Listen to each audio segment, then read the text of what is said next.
ఈరోజు రంజాన్ ఉపవాసాలు ఎలా ఉంటారో చూద్దాం. అప్పుడే మటన్ కర్రీ రెడీ అయింది కూడా. అన్ని నెలలైతే మాకు తెలియదు కానీ ఈ నెల అయితే మాకు చాలా స్పెషల్ అనమాట.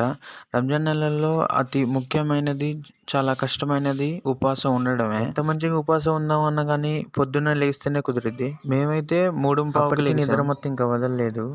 ఇక బ్రష్ చేద్దామని బయటికి వెళ్ళి చూస్తే అందరి ఇంటి ముందు లైట్లు. అన్ని వీధుల గురించి నాకు తెలియదు కానీ మా వీధి అయితే చాలా స్పెషల్ అనమాట.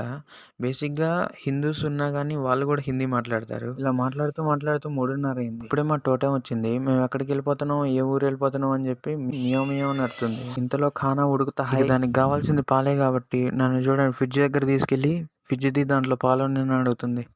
ఒకవేళ మనం పాలెత్తే గోడ మీద గాల్లో ఉరికిద్ది. అదే కొంతసేపు ఆడుకుందామని అటు ఇటు తిప్పిదాన్ని. కొంతసేపు అయితే దాంతో టైం పాస్ అయింది. వద్దనుకున్నా ఎంత బయటికి వెళ్ళినా ఊకే కాళ్ళలోనే పడుతుంది. ఇది ఎందుకులే పాపం అని కొంచెం అంబి చేత్తో కొంచెం పాలేపిచ్చా. ఇంతలో అన్నం